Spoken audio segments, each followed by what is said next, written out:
Capricorn hi and welcome back to my channel. तो ये है जून 2020 के लिए आपकी मंथली रीडिंग। तो इससे पहले कि मैं कैप्रिकॉन में स्टार्ट करूँ, मैं आपको बताना चाहूँगी कि फॉर द मंथ ऑफ जून मैं सिर्फ इस मंथलीज के बाद एक बाई वीकली अपलोड करूँगी और बीच बीच में कुछ जनरल रीडिंग्स डाल सकती हूँ जो कि एक्चुअली आपकी राशि से ज़्यादा आपके साथ रेजोनेट करे, तो वो आप देख सकते हैं। और मैं ऐसा क्यों करने वाली हूँ, क्योंकि इस महीने मेरे एग्जाम्स हैं और मुझे पढ़ना पड़ेगा, जो कि ऑलरेडी स्टार्ट हो चुके हैं। तो anyways Capricorn, before I start मैं आपको बताना चाहूँगी कि ये एक जनरल रीडिंग है, तो ज़रूरी नहीं है कि हर कैप्रिकॉन जो इसे देखे उसके साथ ये रीडिंग रेजोनेट करे। तो जितना भी पार्ट आपके साथ रेजोनेट करता है आप उसको अपने लिए रख लो, और जो नहीं करता आप किसी और के लिए उस मैसेज को छोड़ दें। उसके अलावा अगर किसी कैप्रिकॉन या क्रॉस वॉचर को ऐसा लगे कि आप रोल्स को रिवर्स करना चाहते हो तो वो आप कर सकते हो। एंड कभी कभी अगर मैं मैसेजेस में चली जाती हूँ तो मैं बहुत जल्दी बोलने लग जाती हूँ, बिकॉज मैं नहीं चाहती कि कोई मैसेज में मिस आउट कर दूँ। तो अगर आपको ऐसा लगता है कि वीडियो बहुत फास्ट है तो आप प्लेबैक स्पीड को जाके कम करके मेरी वीडियो सुन सकते हैं। Anyways Capricorn, let's get started. आपको पता ही है कि मैं स्टार्ट करती हूँ कुछ इंट्यूटिव मैसेजेस से। उसके बाद फर्स्ट 3 कार्ड्स आपकी फीलिंग्स, नेक्स्ट 3 कार्ड्स आपके पर्सन की फीलिंग्स आपके लिए, बीच में आपकी म्यूचुअल फीलिंग्स। उसके बाद मैं निकालूंगी 2 कार्ड्स जो कि होगी यूनिवर्स की एडवाइस आपके लिए Capricorn. So let's get started. चलिए देखते हैं कैप्रिकॉन कि मुझे आपके इंट्यूटिव मैसेजेस में क्या मिलता है for the month of June 2020। तो कैप्रिकॉन, मुझे ऐसा लग रहा है कि आप में से कई लोग इस टाइम मैनिफेस्टेशन मोड में हैं, या फिर आप कुछ मैनिफेस्ट करने की कोशिश कर रहे हैं। हो सकता है कि कोई करियर हो सकता है फिलहाल के लिए आप अफर्मेशंस बोल रहे हो, इवन हो सकता है आप किसी पर्सन को मैनिफेस्ट कर रहे हो, कुछ भी हो सकता है इनमें से। और उसके अलावा कैप्रिकॉन, मुझे ऐसा भी लग रहा है हो सकता है कि आप किसी वाटर साइन के साथ डील कर रहे हो, यानी कि किसी कैंसर, पाइसिस, स्कॉर्पियो के साथ, जिनके साथ हो सकता है आप घर परिवार बसाने का सोच रहे हो, या हो सकता है कि कोई वाटर साइन हो जो कि आपके साथ घर परिवार बसाने का सोच रहे हो। बट ऑल्सो मुझे बहुत सारे कैप्रिकॉन्स के लिए इस टाइम लग रहा है कि आप काफ़ी अपने बारे में सोच रहे हो, काफ़ी लोगों के लिए, मतलब आपका थोड़ा सा ऐसा फीलिंग हो रखा है कि आप थोड़ा इंटरेस्ट लूज़ कर रहे हो अपना। पता नहीं क्यों, बहुत अजीब सा मैसेज है। ऑब्वियसली सबके लिए नहीं है, बट किसी के लिए है, तो ये कन्फर्मेशन हो सकता है कि ये वीडियो आपके लिए हो। But anyways Capricorn, let's see कि मुझे टैरो में क्या मिलता है for the month of June 2020। First 3 cards आपकी फीलिंग्स आपके पर्सन के लिए। अगेन मैं दोबारा बोलूँगी, अगर किसी कैप्रिकॉन या किसी क्रॉस वॉचर को लगे कि आप रोल्स को रिवर्स करना चाहते हो तो आप बिल्कुल कर सकते हो।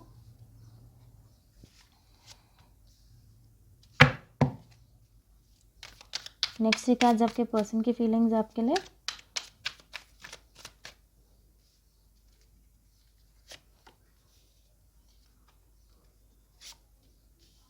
हाँ, वाह,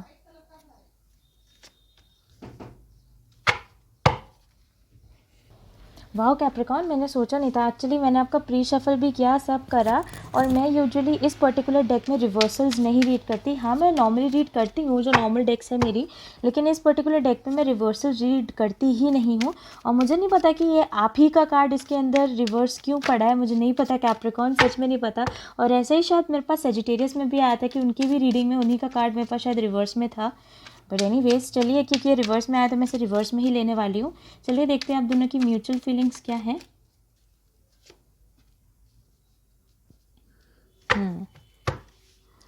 तो कैप्रिकॉन, हो सकता है कि आप किसी और कैप्रिकॉन के साथ डील कर रहे हो। पाइसीज मुझे यहाँ मिला है, Libra, even Gemini, Sagittarius, Aquarius, ये कुछ ऐसी राशि है जिनके साथ कैप्रिकॉन हो सकता है कि आप डील कर रहे हो। ऑब्वियसली ज़रूरी नहीं है, इनके अलावा भी और हो सकते हैं जिनके साथ मतलब आप डील कर रहे हो, कोई और राशि भी हो सकती है। बट ये कुछ मेजर एनर्जीज हैं जो कि फ़िलहाल के लिए मुझे यहाँ दिखाई दे रही हैं।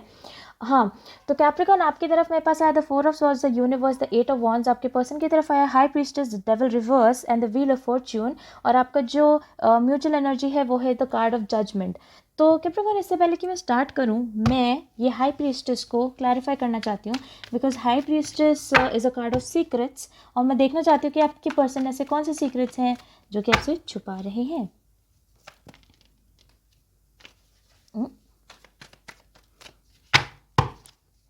Clarify the high priestess please.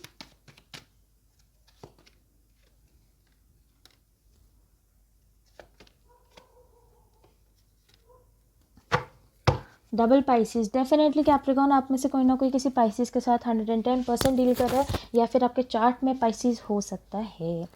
तो कैप्रिकॉन, मुझे ऐसा लगता है कि एक सिचुएशन थी जहाँ पे आप 4 ऑफ सॉर्ड्स वाली सिचुएशन में थे। और टू बी वेरी ऑनेस्ट मुझे नहीं लग रहा है कि ये किसी रिलेशनशिप का स्टार्ट है, मुझे ऐसा लग रहा है ये बीच में से कहीं एंडिंग वाला पार्ट है, या फिर कहीं बीच का टुकड़ा टुकड़ा। मैं ऐसा क्यों कह रही हूँ कि मुझे ऐसा लग रहा है कि कोई सिचुएशन थी जहाँ पे एक पर्सन ना आपसे छुपा रहे थे बातें, या फिर मतलब एक पर्सन थे वो आपसे बातें छुपा रहे थे। और वो कैसी बातें छुपा रहे थे कि हो सकता है उनकी लाइफ में कोई थर्ड पर्सन हो, because queen of wands reverse है। जब भी मेरे को हाई प्रीस्टेस कोई कोर्ट कार्ड उसको क्लैरिफाई करता है, हमेशा मैं उसको ऐसे ही रीड करती हूँ कि कोई थर्ड पार्टी सिचुएशन वहाँ से हो सकती है। ऑल्सो अगर आपको पक्का पक्का पता है कैप्रिकॉर्न की कोई थर्ड पार्टी सिचुएशन नहीं है, तो जो दूसरी चीज़ मुझे यहाँ पे लग रही है वो ये था कि उनका गार्ड डाउन था और वो आपको लेके काफ़ी ज़्यादा कंफ्यूज थे। तो दो स्टोरी लाइन्स मुझे हाई प्रीस्टेसेस के साथ मिली है, जो भी आप अपने लिए रेजोनेट करवाना चाहो वो आप करवा सकते हो। तो कैप्रिकॉर्न मुझे ऐसा लगता है कि एक पर्सन थे जो कि इस हाई प्रीस्टेस वाली एनर्जी में थे, जो कि आपसे बातें छुपा रहे थे। और कैसी बातें छुपा रहे थे? फर्स्ट स्टोरी या तो किसी और पर्सन के साथ डील कर रहे थे, सेकेंड स्टोरी लाइन अगर वो किसी और के साथ डील नहीं कर रहे थे तो वो आपको लेके काफ़ी ज़्यादा कंफ्यूज थे और वो आपके लिए स्टैंड नहीं ले सकते थे, ये चीज़ वो आपको नहीं बता रहे थे। तो इस चीज़ की वजह से क्या था, या तो थर्ड पार्टी या ये पार्ट के वो आपके लिए स्टैंड नहीं ले सकते थे। इस चीज़ की वजह से जो चीज़ें थी काफ़ी ज़्यादा स्टैगनेंट चल रही थी, बिकॉज जो हैंगमैन एनर्जी होती है वो स्टैगनेंसी की एनर्जी होती है, रुकावट की एनर्जी होती है। तो मुझे ऐसा लगता है कैप्रिकॉर्न और इवन आप भी 4 ऑफ सॉर्ड्स वाली एनर्जी में है, रेस्ट में है, कंटेम्पलेशन टाइम में है। तो कैप्रिकॉर्न यहाँ मुझे ऐसा लग रहा है कि शायद आपकी किसी से कन्वर्सेशन नहीं हो रही थी, या हो सकता है बिल्कुल भी आपकी किसी से बात ना हो रही हो, कम्युनिकेशन कंप्लीटली बंद हो गया हो। तो ऐसा मुझे यहाँ पे फील हो रहा है। और ऐसा मुझे अभी भी ऐसा लग रहा है कि आप में से कई सारे लोग हैं जो अभी भी इसी एनर्जी में हो कैप्रिकॉर्न, की आपकी किसी से कन्वर्सेशन नहीं हो रही है, स्पेसिफिकली कोई सेजिटेरियस या कोई पाइसिस हो सकते हैं। फिर मुझे ऐसा लग रहा है कि फ्यूचर में, क्योंकि मैं सच में बता रही हूँ बहुत सारे कैप्रिकॉर्न्स के लिए मैं अभी भी कह रही हूँ मुझे यहीं पर आप लोग लग रहे हो, तो ये सब पार्ट फ्यूचर का पार्ट है, उस हिसाब से आप ले लीजिए। तो कैप्रिकॉर्न उसके बाद आप आए यूनिवर्स एनर्जी में। तो जो यूनिवर्स कार्ड होता है मैं आपको बताना चाहती हूँ ये वर्ल्ड कार्ड नहीं है। इस पर्टिकुलर डेक में वर्ल्ड एक डिफरेंट कार्ड है, यूनिवर्स कार्ड है एक नया स्टार्ट का, एक नई साइकिल का। जैसे कि आप देख सकते हो कि ये एक पर्सन है या एक छोटा सा बच्चा है, ये बच्चा घूम के वापस दोबारा से आ गया। तो मुझे ऐसा लगता है कैप्रिकॉर्न कि आप दोनों इस नो कम्युनिकेशन वाले पॉइंट पे चल रहे थे और आप फिर से ये नया स्टार्ट चाहते थे किसी के साथ, ये यूनिवर्स वाली चीज़ चाहते थे किसी के साथ। आपको मतलब ऐसी फीलिंग आ रही है कि आपको एक नया कंप्लीटली नया स्टार्ट चाहिए, बिल्कुल बच्चों वाली जगह से शुरू करना है, बिल्कुल बेसिक लेवल से शुरू करना है किसी के साथ आपका रिलेशनशिप। और जो दूसरे पर्सन है उनकी तरफ भी है द डेविल रिवर्स। तो मुझे ऐसा लगता है कि वो जो पर्सन है कहीं ना कहीं वो अपनी टॉक्सिसिटी को लूज कर रहे हैं, वेरी हैवी एनर्जी, जहाँ पे मुझे ऐसा लग रहा है कि कैप्रिकॉर्न के पास्ट में आप मतलब जिस भी आप पर्सन के साथ डील कर रहे थे उनकी कम्युनिकेशन इसलिए नहीं हो रही थी बिकॉज हो सकता है कि कोई थर्ड पार्टी सिचुएशन हो। लेकिन मुझे ऐसा लग रहा है, और ये चीज़ उनके में काफ़ी ज़्यादा टॉक्सिक थी बिकॉज थर्ड पार्टी तो था ही, लेकिन वो आपसे इस बारे में झूठ कह रहे थे, या उनमें इतनी हिम्मत ही नहीं थी कि वो आपको ये चीज़ बता सकते कैप्रिकॉर्न कि वो किसी और के साथ डील कर रहे हैं या उनकी लाइफ में कोई और है, उनमें इतनी बिल्कुल भी हिम्मत नहीं थी। तो मुझे ऐसा लग रहा है ये जो सिचुएशन होती है ये काफ़ी टॉक्सिक होती है। एक इंसान अगर इस एनर्जी में रहता है कि वो खुद किसी और के साथ डील कर रहा है फिर भी किसी को नहीं बता सकता, ये दो लोगों को एक साथ डील कर रहा है लेकिन इतनी हिम्मत नहीं है उसके अंदर कि वो इस चीज़ को एक्सेप्ट कर पाए, तो मेरे लिए वो बहुत ज़्यादा टॉक्सिक एनर्जी है। और विद द डेविल रिवर्स मुझे डेफिनेटली ऐसा लगता है कैप्रिकॉर्न कि अगर आप किसी ऐसे पर्सन के साथ डील कर रहे थे तो वो इस टॉक्सिक एनर्जी से बाहर निकलने वाले हैं, डेफिनेटली बाहर निकलने वाले, बिकॉज डेविल रिवर्स है यहाँ पे। टॉक्सिसिटी खत्म होने का कार्ड है because devil upright is toxic, it is obsessive, लेकिन रिवर्स में तो डेफिनेटली यहाँ से वो टॉक्सिक निकलने वाला है। उसके बाद आपके पर्सन की तरफ आया the wheel of Fortune and आपकी तरफ आया द 8 ऑफ वॉन्ड्स। तो आई एम वेरी एक्साइटेड ये देख के कैप्रिकॉर्न कि यहाँ पे 4 ऑफ सॉर्ड्स है जो कि नो कम्युनिकेशन का कार्ड है, और यहाँ पे 8 ऑफ वॉन्ड्स है जो कि लॉट्स ऑफ कम्युनिकेशन का कार्ड है, और बीच में यूनिवर्स है। तो अगर ओवरलाइन में आपका बताऊँ कैप्रिकॉर्न, तो एक पर्सन जिसके साथ बिल्कुल भी कम्युनिकेशन आपका नहीं था, शायद बिकॉज इसलिए क्योंकि वो किसी थर्ड पार्टी सिचुएशन में थे, इतनी हिम्मत उनमें नहीं थी कि वो आपको ये चीज़ आके बता सकते, लेकिन फिर भी कहीं ना कहीं आप चाहते थे कि उनके साथ एक नया स्टार्ट हो। और क्योंकि एक नया स्टार्ट आप चाहते थे वो कहीं ना कहीं आप मैनिफेस्ट भी कर रहे थे, बिकॉज यूनिवर्स मैनिफेस्टेशन एनर्जी भी है। ऑल्सो हो सकता है कि आप में से कोई किसी शिव जी का भक्त हो, या मंडे का व्रत रखते हो आप, या 16 सोमवार वगैरह आपने कहीं आसपास रखा हो, ऐसा मुझे लगता है। बट खैर उसके अलावा जैसा कि मैंने कहा आप मैनिफेस्ट करने की कोशिश कर रहे थे, और वो जो दूसरे पर्सन थे वो आपकी मैनिफेस्टेशंस की वजह से उस एनर्जी से बाहर आ गए। तो अब आपकी बहुत ज़्यादा उनसे बात होने वाली है आगे जाके, इस 8 ऑफ वॉन्ड्स के साथ बहुत मैक्सिमम कम्युनिकेशन आपके साथ उनका होने वाला है। Also with the wheel of Fortune इस तरफ भी ये जो वाले जो पर्सन है जो कि छुपा रहे थे, फिर आपको इग्नोर कर रहे थे, अब उन पर्सन की लाइफ आपका जो व्हील है वो घूमने वाला है, दोबारा से एक नया स्टार्ट होने वाला है। Also with the wheel of Fortune मुझे ऐसा लगता है कि अब डाइस आपके कोर्ट में होगा। अब मुझे ऐसा लगता है कि अभी तक जो वो आपके ऊपर थोड़ा सा डोमिनेटिंग हो रहे थे, बिकॉज इस पर्सन की तरफ काफ़ी ज़्यादा मेजर आर्कानाज हैं, सारे ही मेजर आर्कानाज हैं, in fact high priestess, devil, wheel of Fortune, hanged man. तो मैं डेफिनेटली बोल सकती हूँ कैप्रिकॉर्न की आपकी वजह से इस पर्सन की लाइफ में मेजर मेजर चेंजेस आए हैं। व्हील ऑफ फॉर्चून के साथ तो उनकी लाइफ पूरी की पूरी उथल पुथल हो चुकी है।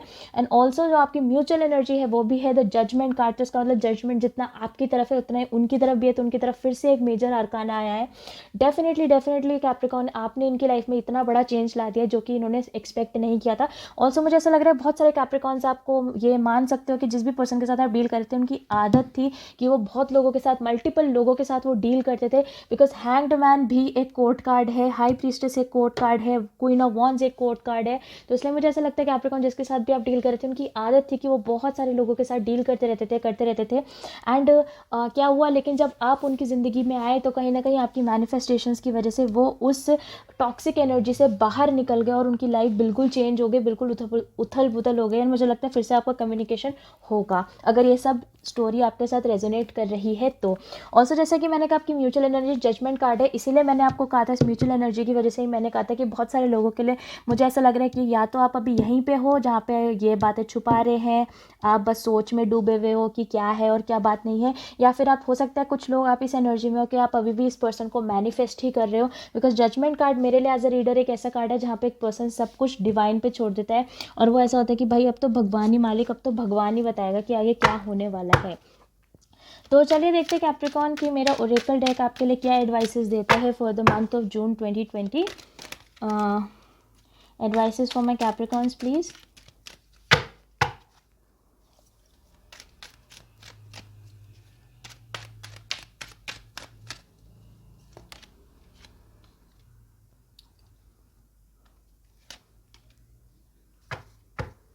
ओके, तो कैप्रिकॉर्न जो फर्स्ट कार्ड मेरे पास आपके लिए आया है वो है father healing. Your personal power increases as you give any father related issues to heaven. और जो दूसरा कार्ड मेरे पास आपके लिए आया है वो है self forgiveness, let go of old guilt and remember that you are God's perfect child. Okay, तो कैप्रिकॉर्न मुझे ऐसा लग रहा है कि हो सकता है आप में से कई सारे लोग इस वाली एनर्जी में भी हो सकते हो, devil, high priestess, wheel of Fortune, ज़रूरी नहीं है। बट अगेन मैं फिर बोलूँगी किसी क्रॉस वॉचर को आपको ऐसा लगे कि आप रोज़ को रिवर्स करना चाहते हो तो आप कर लेना। कमेंट सेक्शन में मुझे मत बोलना कि ये तो उल्टा है, ये तो उल्टा है, कोई दिक्कत नहीं है, उल्टा करना है आपको कर लो, कोई बात नहीं। बट एनीवेज जैसा कि मैंने कहा with the father healing card Capricorn specifically आपके लिए मुझे लग रहा है अगर आप में से कुछ लोग ऐसे हैं जिनके आपके फादर के साथ इश्यूज़ हैं या फिर आपको अपने पापा की याद आ रही है। ऑल्सो मुझे ऐसा लग रहा है आप में से कई लोग अपने पापा को मिस कर रहे हो या आपके अपने पापा से बात करने की इच्छा है। और अगर आपके बीच में इस टाइम लड़ाई हो रखी है, आपके पापा से लड़ाई हो रखी है और आपको मन कर रहा है कि आप अपने पापा से बात करो तो कर लो यार, कोई दिक्कत नहीं है। ज़्यादा साल नहीं होंगे यार उनके पास भी जीने के लिए, वो हमसे पहले मर जाएंगे, ठीक है। और उसके अलावा यार कोई बात नहीं, पापा है ना, पाल पोस के बड़ा भी तो उन्होंने ही किया है, कोई दिक्कत नहीं है, माफ़ कर दो, ठीक है। तो पर डेफिनेटली, और इनफैक्ट अगर आप किसी के फादर हो तो मुझे ऐसा लगता है कि आप अपने बच्चों पे थोड़ा सा ध्यान दो। हो सकता है कि इस टाइम आपके बच्चों को आपकी ज़रूरत हो और ये चीज़ आप रियलाइज़ भी नहीं कर रहे हो कि आपके बच्चे को आपकी ज़रूरत है, ठीक है। हो सकता है वो बच्चे आपको दिखा ना रहे हो लेकिन डेफिनेटली मुझे ऐसा लगता है कि उन बच्चों को आपकी ज़रूरत है। हालांकि इस कार्ड का मतलब ये नहीं था, बट ये एक चैनल्ड मैसेज है जो किसी न किसी वॉचर के लिए हो सकता है। उसके अलावा जो मेरे पास दूसरा आया है वो है सेल्फ फॉरगिवनेस। जैसे कि मैंने कहा let go of old guilt and remember that you are God's perfect child. तो कैप्रिकॉर्न मुझे ऐसा लगता है कि कहीं ना कहीं आप किसी चीज़ के लिए अपने आप को फॉरगिव नहीं कर पा रहे, जो कि एक क्लासिक कैप्रिकॉर्न ट्रेट है। मतलब कैप्रिकॉर्न्स यूजुअली उनको ऐसा लगता है कि सारी गलती उनकी है और वो ब्लेम को और गिल्ट को बहुत अच्छी तरीके से नहीं लेना जानते। And trust me, I am not blaming any Capricorn, मेरे खुद के चार्ट में इतना ज़्यादा कैप्रिकॉर्न है, आपको क्या पता। लेकिन anyways Capricorn, I am just telling you कि सेल्फ फॉरगिवनेस के साथ अगर आपको कहीं ना कहीं ऐसा लगता है कि पास्ट में आपने कुछ गलतियाँ करी हैं या आपने किसी के साथ कुछ बुरा करा है और उस चीज़ की वजह से आप खुद को कोस रहे हो, तो आई जस्ट फील कि इवन यूनिवर्स तक आपको ये एडवाइस कर रहा है कि जस्ट लेट गो कर दो, उस चीज़ को छोड़ दो, उस चीज़ को जाने दो, बहने दो उस चीज़ को। अगर अपने आप में फॉरगिव नहीं करोगे, अगर आप अपने आप को माफ़ नहीं करोगे तो आपके अंदर इतनी कैपेसिटी नहीं होगी कि आप किसी और को भी माफ़ कर पाओ या आप किसी और को वो चांस भी दे पाओ। ये एक जनरल मैसेज था रिलेशनशिप रिलेटेड नहीं, लेकिन एक जनरल मैसेज था किसी कैप्रिकॉर्न के लिए कि अगर आपके मन में ये है कि आप खुद को माफ़ नहीं कर पा रहे हो, या अगर आपको ऐसा लगता है कि आपने किसी के साथ बुरा किया और आपने की गलती है कुछ भी है, तो मुझे ऐसा लगता है पहले आप खुद को माफ़ करो, क्योंकि जब तक आप खुद को माफ़ नहीं करोगे ना, आप हर इंसान की नज़रों में अपने आप को गिरता हुआ ही पाओगे। ओके, तो एनीवेज कैप्रिकॉर्न, ये थी आपकी reading for the month of June 2020 and I hope कि ये आपके साथ रेजोनेट करे। मुझे नहीं पता क्या अजीब सी स्टोरी लाइन थी, लेकिन आई होप कि आपके साथ रेजोनेट कर सके। अगर ये स्टोरी आपके साथ रेजोनेट करती है तो आप मुझे कमेंट सेक्शन में ज़रूर बताना कि ये करी कि नहीं करी। ओ नहीं, अगर नहीं करती है तो मत बताना, बिकॉज जैसे कि मैंने पहले भी कहा है, ज़रूरी नहीं है कि हर कैप्रिकॉर्न जो इस वीडियो को देखे उसके साथ ये स्टोरी रेजोनेट करे ही करे, तो कोई दिक्कत नहीं है उसमें। ऑल्सो अगर आपको मेरे रीड करने का तरीका पसंद आता है तो आप मेरी वीडियो को लाइक कर देना और आप मेरे चैनल को सब्सक्राइब कर देना। अगर आप में से कोई मुझसे पर्सनली कॉन्टैक्ट करना चाहता है तो वो कॉन्टैक्ट डिटेल्स आपको नीचे डिस्क्रिप्शन बॉक्स में मिल जाएगी। And thank you for watching Capricorn.